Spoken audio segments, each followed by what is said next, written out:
Okay, my son's Playhouse project. This is a big one that I've been working on. It's just a raised playhouse. He calls it his fort or tree house at times, just depending. Let me apologize for the dog barking. I'm afraid I probably won't be able to shoot these videos without him barking at me. That's one of the joys of the neighbors, having a dog there. He just barks at me anytime I'm out here working or doing anything. So this tree house or playhouse, I started building this at the time the pool was put in. And that's right over 2 years ago now, almost 3. It'll be 3 years in the fall. I got the sandbox done, the lower part, and I worked on the top. It's one of those things that I did everything completely by myself. So it takes a long time for me to get it done, especially with all the other maintenance and projects and things like that going on at the house. These things seem to drag out and take me forever. And since I've hurt my back, it's really slowed down. But anyway, I just wanted to show everybody, and you know, it's maybe one of those things that if you're thinking about building a playhouse for your kids, you might can get some ideas from it. Like I say in all my videos, I'm not a professional. I'm in information technology and into computers. So as far as this building goes, I'm just self-taught. So you might see a lot of mistakes or things that aren't right. You might see things that you feel like aren't supported enough or over-supported. I try not to skimp on supports and the structure. I try to make everything completely solid, especially since my kids are going to be playing on this. So I think I kind of overbuild more than anything. But anyway, I'm going to walk around it and show you what I've done and talk about it a little bit so that you have the opportunity to see what I've got going on here.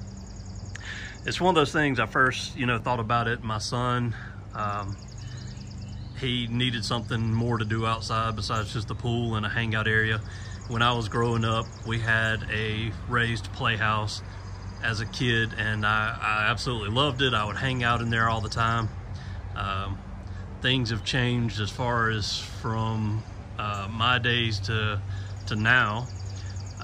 I've included some of the more luxury type items for his playhouse, which you'll see in a minute when we go inside.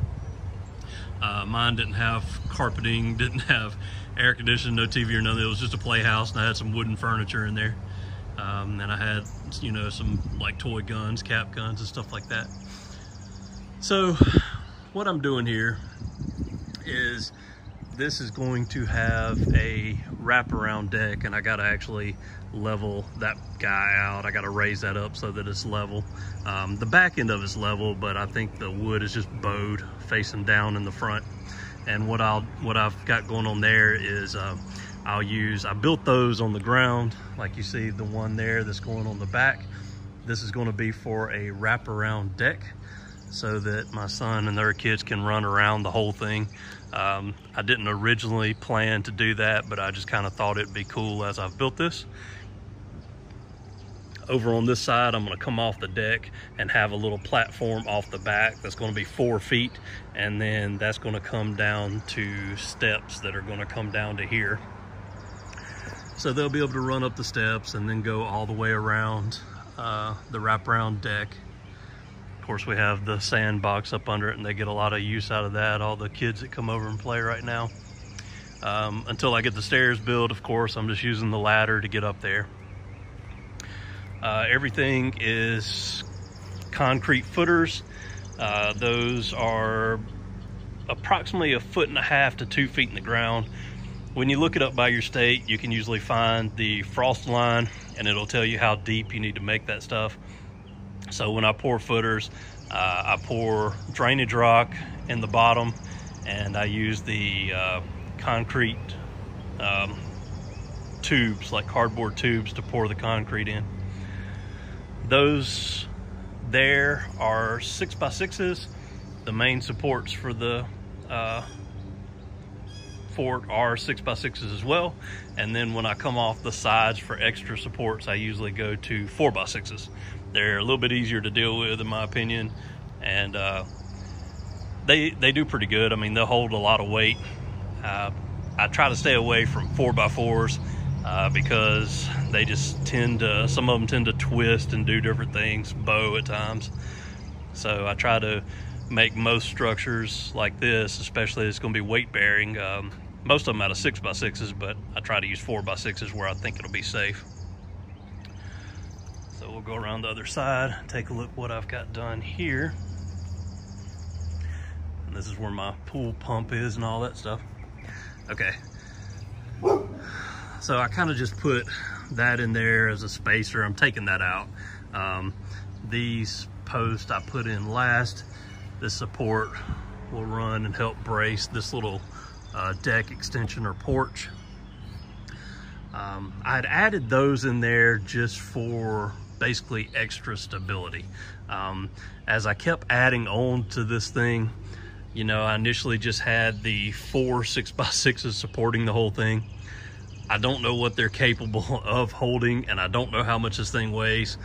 So I basically took 2x10s and ran them the full length up under the fort, and then just ran those down. And like I said, that's just for additional support. These are 2x10s as well. That one's a 2x8, and basically I just added that in because after I put all this together, the top had a little bit of movement to it, so I added those, and then I put those arm braces in, and then the back there, that's just deck boards that I ran across there to kind of make a wall, but that actually added to the stability of it a little bit as well. Let's see, walk around back here.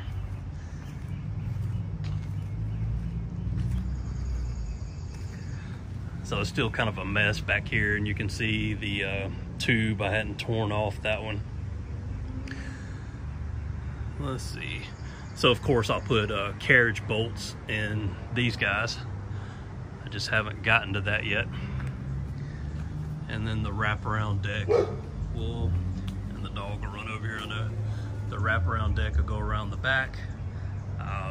And then I have those 4x6s along the back there that will support it.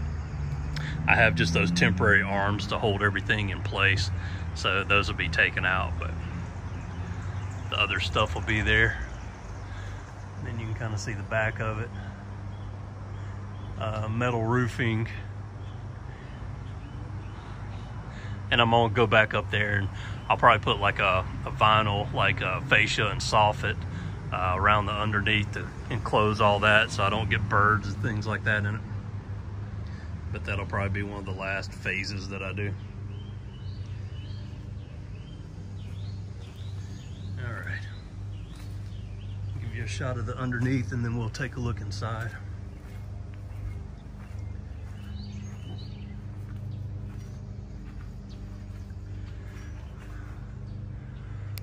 All right, so the floor to it is 3/4 inch plywood treated. The joists that are running across are actually 2x8s. If you look on that side, it looks a little bit different because on an original plan, I made a cutout and I was going to put just a little ladder running down to the floor right there to go up. But once I kind of got inside, I realized, you know, that I want as much room inside it as possible. So I took that out and just put flooring over it and some supports under it, and decided to run the stairs on the outside.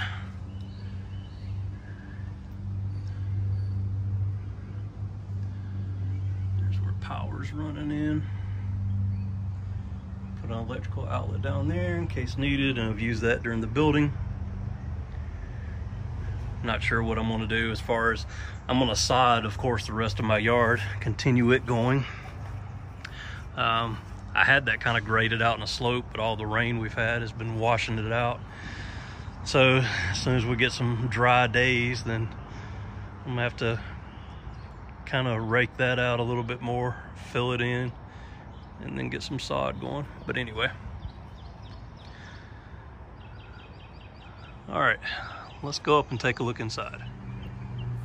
Okay, So this is one thing I would have done differently. I made this for kids, so I made the door, I think it's 4 feet high, something like that. I'd have to go back and measure again. It's been so long since I actually did this part. But I think it's about 4 feet high, so adults really have to lean over to go in here. Here's a shot in the attic space. Of course, there's a ceiling there. But like I said, I'm gonna enclose all this so I don't get birds and things like that inside here. I only put one little window in. And the size of this thing is 8 by 12 as far as the building part itself. And then the deck coming out is 4 feet. So, and then the wraparound part that I'm doing is actually, what I do, 3 feet on it, I believe. So when I run the deck boards across here, it'll be 3 feet across.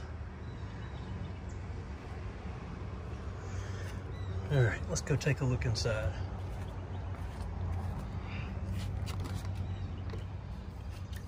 Oh, and the kids have already been, we help them up here and they come in here and play. All right, let's see what we got. All right, when you come in the door, and I made it a little bit higher than centered in the door, but you got your light switch. I didn't want it too low for the real little kids that get in here. I didn't want them playing with it. So we can turn the light on. It's got him a little sign there. My son is really into sharks. He said at one point he wanted to be a shark catcher.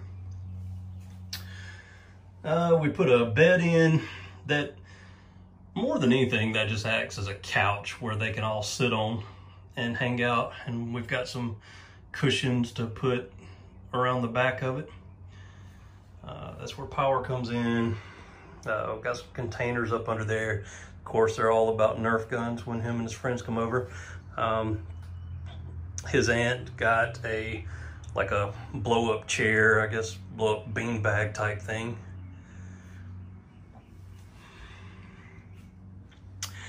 Over there we have the Nerf target, so they can shoot that and get score. Then a magnetic dartboard. I ran conduit across the entire top so we could have power outlets, you know, on each wall anyway. So if they need to run like phone chargers or whatever else they might need to plug in. Got an AC unit here. It's basically the cheapest one that I could find at Lowe's.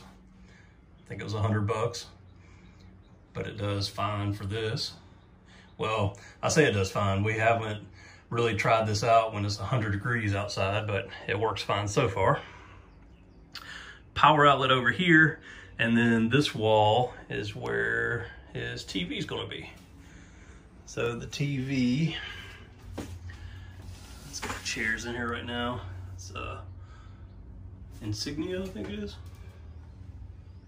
Yeah, that's a 39-inch LED TV. So I'm gonna mount this on the wall here, and it'll be opposite the bed or couch, whatever you wanna call it. I figure when he gets a little bit older, they might actually have some sleepovers too. I bought some sleeping bags to go in here. Another Nerf gun, they don't clean up very well. Some stools to sit on. That's just the chair that I brought up here when I was sitting doing some of the things. I used 1x3s to do all the trim work and in the corners, and then on the bottom floor as well. And then the carpet is a indoor-outdoor carpet that I found at Home Depot, and it just comes in rolls. So I unrolled it and then actually put this little wood piece in the center where it joined together. We put like a two-sided tape up under it to hold it, but I was afraid that, you know, it might get kicked around and scuffed up and make little trip points for the kids, even though this could be considered a trip point as well, but it's fairly thin, so I got that to put down, hold it down. And then we have our window over here. But yeah, the whole ceiling. Now the ceiling is a thinner wood. I think it was 1/4-inch plywood that I used for it, just something lighter weight. It's not treated, so I'm hoping it'll be okay. I don't know if humidity or anything might soak into it and cause any issues. Excuse me. I did run these 1x3s where the seams of it were to kind of hold it together. And that's basically it. The door I made myself. Ordered one of the little door handle cutter kits, I think by Irwin. And then that's a slage or slage, however you want to say it. Just like closet door handle or bathroom door handle. It does lock, just has the push button lock. We didn't want to do a key or anything with it. Then it closes and seals up against the 1x3s. I left this little gap up here because when I originally cut the door out, I had that bottom metal piece and it had, there it is on the floor, that rubber bumper for it to seal up underneath it. So that's why the door was supposed to be raised up further.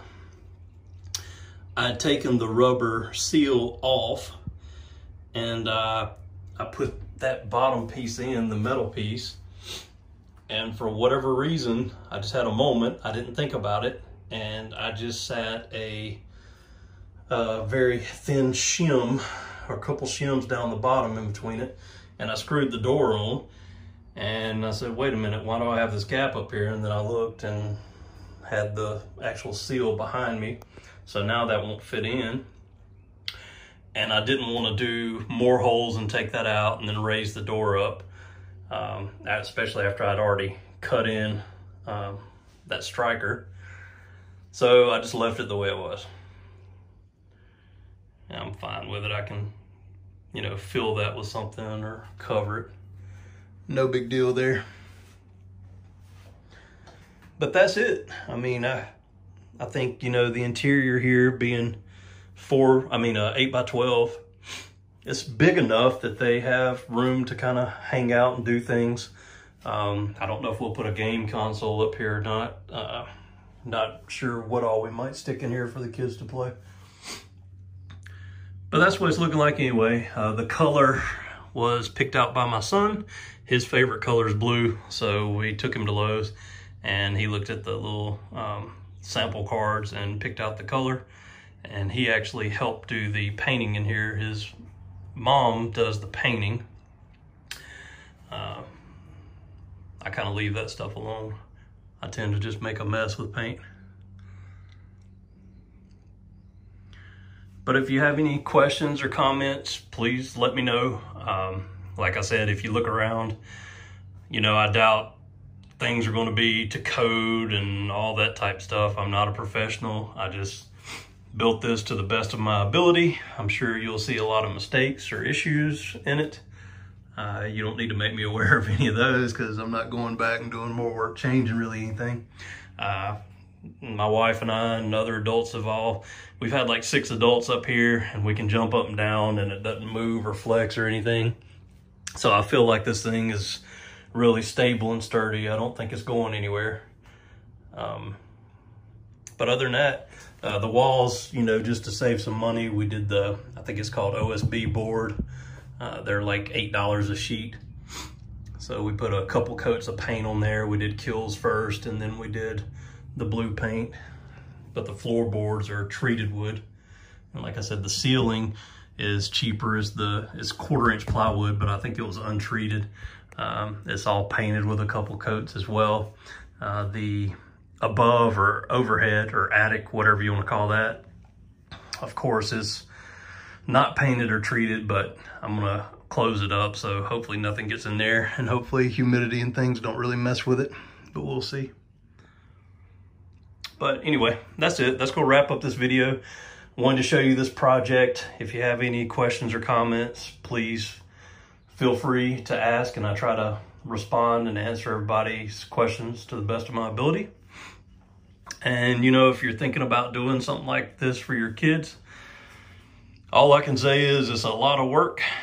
But I mean, like everything I do most everything I can myself, just to save money. As I can't afford to pay contractors to do things like this. I originally, years ago, started getting quotes to do different jobs and things around the yard, even laying sod. And I kind of figured most of this stuff, whatever I have in materials, is going to be double or better for a contractor to do it. So it just gets too expensive. I can't afford to do that. So doing it all myself allows me to stretch my money a little further and do more little projects. So anyway, that's this build. I might do an update video later on if I make any changes to it, maybe after I get the TV and everything hung. I need to put some shelves up in here or something like that as well. It's just finding time to do all that stuff. But anyway, that's going to wrap up this video. Thanks a lot for watching. You know, I hope you enjoy watching some of the videos I do, kind of seeing the things that I'm doing and working on, and maybe you even get some ideas, or you know, maybe some of my videos might help you out on some of the things you're thinking about doing or that you're doing. That's kind of my hope and goal. But thanks again for watching.